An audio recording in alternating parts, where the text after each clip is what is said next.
Hello students, तो आज हम लोग पढ़ने जा रहे हैं ऑयल प्रोड्यूसिंग प्लांट्स में नेक्स्ट ऑयल प्रोड्यूसिंग प्लांट जिसका नाम है कास्टर प्लांट या फिर कास्टर ऑयल। ठीक है ना स्टूडेंट्स। तो जो कास्टर ऑयल होता है उसका बॉटेनिकल नेम जो प्लांट का होता है वो क्या होता है, रिसिनस कम्युनिस। जैसा कि आप यहाँ पे देख रहे होंगे लिखा हुआ है रिसिनस RICINUS और कम्युनिस स्पेलिंग है COMMUNIS। तो रिसिनस कम्युनिस जो है वो प्लांट का नाम हो गया। फैमिली क्या हो जाएगी, तो फैमिली देखिए यहाँ पे लिखी हुई है U4BAC, तो फैमिली हो जाएगी U4BAC। और प्लांट का जो वर्नाकुलर नेम हो जाएगा वो हिंदी और मराठी में इसको एरंडी कहते हैं और गुजराती में इसको डाइवेलिगो कहते हैं और साथ साथ बंगाली में हम इसको भिरेंडा कहते हैं। ठीक है, तमिल लैंग्वेज में हम इसको अमनाक्कू कहते हैं, मलयालम में हम इसको आवानक्कू कहते हैं। ठीक है ना स्टूडेंट्स। तो ये अलग अलग लैंग्वेज में जो है इस प्लांट के नाम हो गए, वर्नाकुलर नेम्स हो गए। ठीक है ना स्टूडेंट्स। अब बात करते हैं प्लांट्स के बारे में, प्लांट नेटिव कहाँ का है। तो जो कास्टर प्लांट होता है ऐसा बिलीव किया जाता है ये हमारी कंट्री का ही नेटिव है, यानी कि इंडिया में ही जो है इसकी ओरिजिन हुई थी। सबसे पहले इंडिया में ही इस प्लांट को देखा गया था, यहीं पर इसकी ओरिजिन मानी जाती है कि भी कुछ एरियाज़ को कास्टर प्लांट का नेटिव माना जाता है। ठीक है ना students.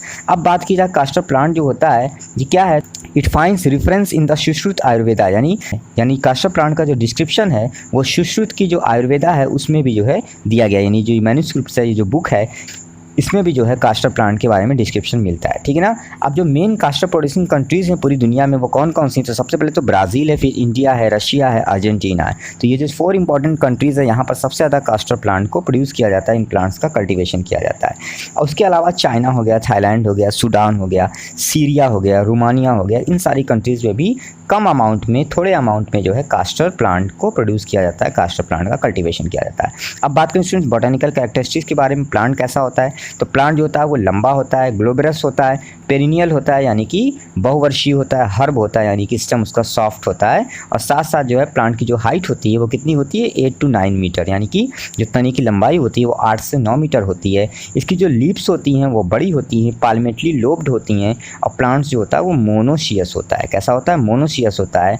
The fruit is a रेगमा, इसके जो फ्रूट होते हैं, फ्रूट को क्या बोलते हैं, रेगमा बोलते हैं। ये मेच्योर हो जाने के बाद टूट जाता है। सीड्स एबलॉन्ग होते हैं, स्मूथ होते हैं और साथ साथ मॉटल्ड होते हैं, MOTTLED, मॉटल्ड होते हैं।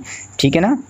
तो स्टूडेंट्स अब बात की जाए कुछ कास्टर प्रोड्यूसिंग एरियाज़ की हमारी कंट्री में, तो हमारी कंट्री में जो कास्टर सीड होता है उसका प्रोडक्शन जो इंडिया में जो है अप्रॉक्सीमेट 0.58 मिलियन टन होता है पर ईयर। और आंध्र प्रदेश, तमिलनाडु, गुजरात, महाराष्ट्र, उड़ीसा, बिहार, कर्नाटका, ये सब बहुत इंपॉर्टेंट जो है कास्टर सीड ग्रोविंग स्टेट्स हैं, यानी यहीं पर जो है कास्टर का जो सीड है उसको ग्रो करवाया जाता है। अब जो कास्टर का कल्टिवेशन है, यानी जो कास्टर का प्लांट है उसका कल्टिवेशन, उसकी खेती कैसे की जाती है, तो इंडिया में जो कास्टर है वो बेसिकली रेनफेड एरियाज़ में जो है इनकी खेती की जाती है। सॉइल जो होती है वो एवरेज फर्टिलिटी की होनी चाहिए, और साथ साथ जो है प्लांट जो होता है उसको थोड़ी गर्मी चाहिए होती है, हॉट क्लाइमेट चाहिए होता है, हॉट ड्राई क्लाइमेट चाहिए होता है, और हॉट ड्राई क्लाइमेट में ही जो है कास्टर का प्लांट जो होता है वो प्रोड्यूस होता है। और प्रॉपर डेवलपमेंट के लिए जो है उसको हॉट और ड्राई क्लाइमेट की रिक्वायरमेंट होती है, तभी फ्रूट जो है वो डेवलप होता है, और जो सीड होता है वो आगे चलकर जो है फ्रूट से बाहर निकलता है। ठीक है ना स्टूडेंट्स।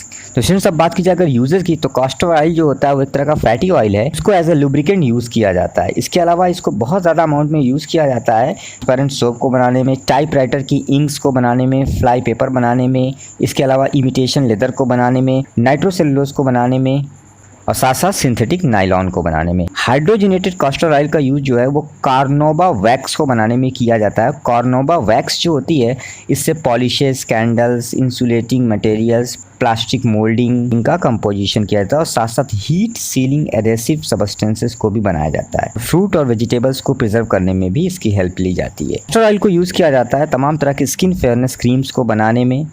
कास्टर ऑयल की हेल्प से तमाम तरह के बैक्टीरियासाइड और फंगीसाइड्स भी बनाए जाते हैं, जिससे तमाम तरह की फंगल स्किन डिजीज़ को ट्रीट किया जाता है।